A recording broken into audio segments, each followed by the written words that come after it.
Hi, welcome to the Vino Daily's How to Taste Wine video. My name is Jace Klasinski and I'm one of the owners of the Vino Daily. I won't go into specifics about who I am or what my qualifications are or why you should listen to me, but if you are interested you can click the link below and it'll take you on over to my bio page. So, for this demonstration we're going to be using a bottle of Sextant Cabernet. Before we get started I have to get the legal mumbo jumbo out of the way. Just have to let you know that neither myself nor the Vino Daily are representatives of this brand, nor are they endorsing us in any way. Alright, onward. First thing I would like to show you is the 5 key bits of information that you would like to look for on the label when you're trying to choose a bottle of wine.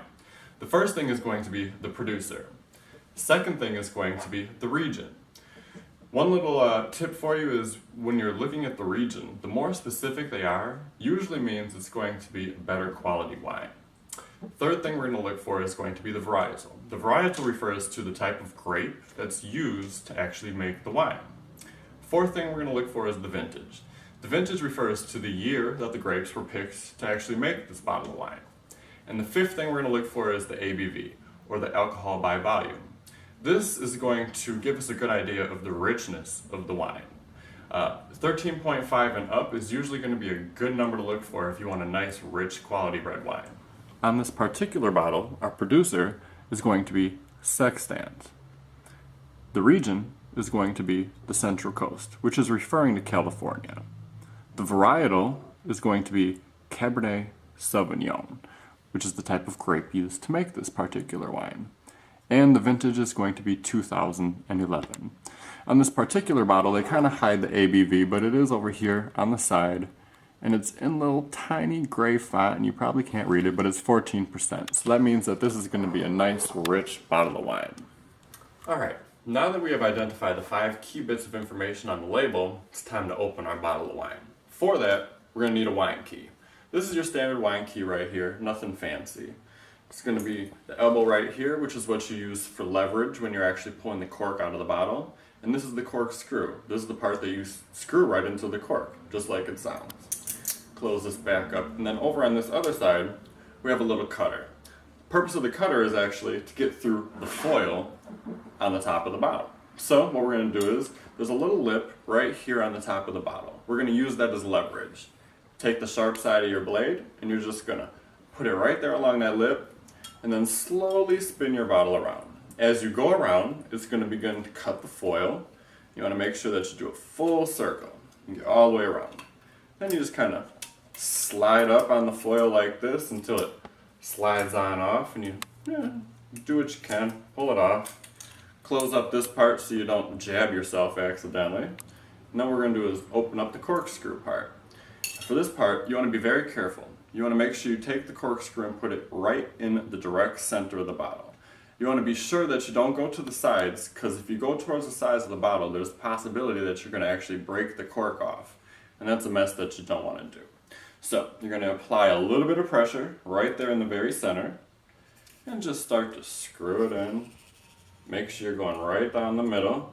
And you want to go until you get right about to the very end of the corkscrew, right about there. Now you don't want to go any further than this point, because if you do, there's a possibility that the corkscrew will pop through the bottom of the cork and you'll wind up with cork in your wine. You don't really want to do that.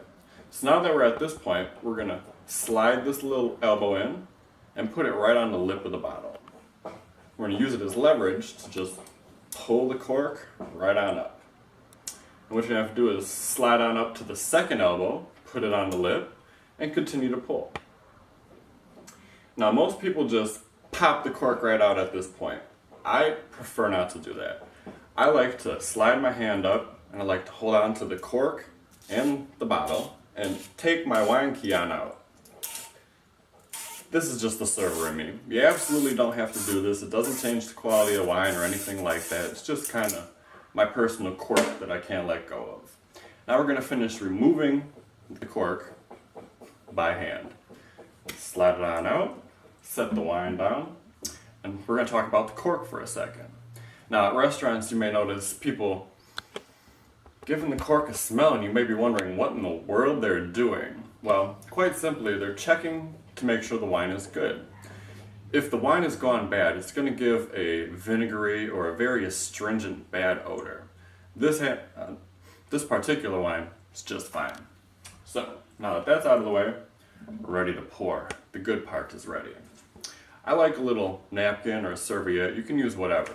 The reason for this is just to make sure that there's no spillage along the side of the bottle, and then when you set it down you wind up with a wine ring on your table. This is to stop all that from happening. So I just like to hold it right here on the side of the bottle like this. Start to pour the wine nice and slowly. And as I finish, twist the bottle and come up to the top of the bottle and just give it a little wipe. That's going to make sure you don't get that wine ring on your table. Now that we have the wine in the glass, we're ready to talk about identifying the wine through the senses. Now, what are the 5 senses? Sight, smell, touch, taste, and sound. Now, as far as sound goes, wine usually doesn't say too much. To me, every once in a while it says, drink me, but other than that, it's pretty quiet. So, in order to identify these things, we're going to refer to 5 key things: color, swirl, smell, taste, and savor. These are the 5 steps to actually tasting the wine. So, first thing we're going to talk about is the color of the wine. Now, different varietals are going to have different hues. They range from light all the way to dark, just like the bodies of the wine, which is explained in the context of the website. I'll let you discover all that information for yourself as you go along. I will mention one quick thing though, as far as aging wines go. With whites, as they're aged, they're going to become darker, whereas reds, as they age, they're going to become a little bit lighter. Now, the next step is going to be to swirl the wine. A lot of people ask now, is this necessary? Yes, absolutely 100%. And the reason is because this wine has been stuck in this bottle for years now, potentially many years. So it hasn't seen air in a long time. Now, when the wine hits the air, it actually releases its bouquet and all of its real flavors. And that's very important.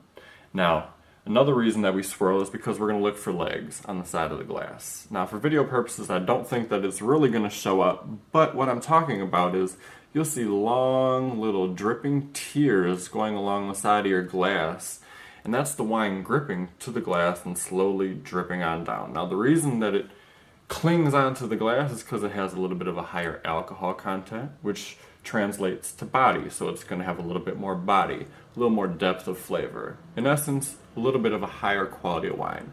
So the slower that those legs drip on down to the wine, usually the better the quality of wine. The next thing we're going to talk about is the smell. Now, many people, when we're talking about smell, just give it a little whiff. Oh, smells nice. What you really need to do is get your whole face in there. Take it all in. What do you smell? Do you smell dark red fruits? You smell bark? You smell oak?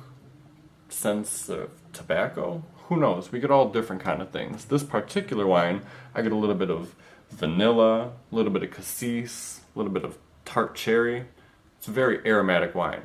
A lot of times you hear people refer to this as on the nose. Next thing is the part that you've all been waiting for. It's the taste part. For this part, 90% of what we taste depends on what we've smelt. Most people don't realize that. So now that we've smelt it and we have an idea of what we're going to be tasting, you'll really taste it. It's going to really come through for you.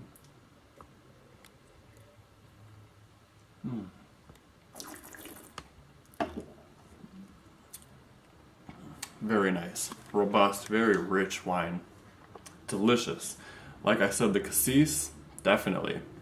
Now that I'm tasting it, I get a little bit of raspberry, and the vanilla is very pronounced. Delicious wine. Now that you've tasted it and had a chance to take all the flavors in, you've smelt it, the aromas, you've had basically an experience with this wine. So the last step is to savor it, take it all in. I recommend sharing it with your friends, with your family, someone else who's interested in wine. Tell them about your experience. See what their experience was with the wine. Share it with us. Head on over to our Talk About Wine section and share it with the whole community. I hope that you found this little video to be informative, and hopefully now you have a better understanding of how to taste wine.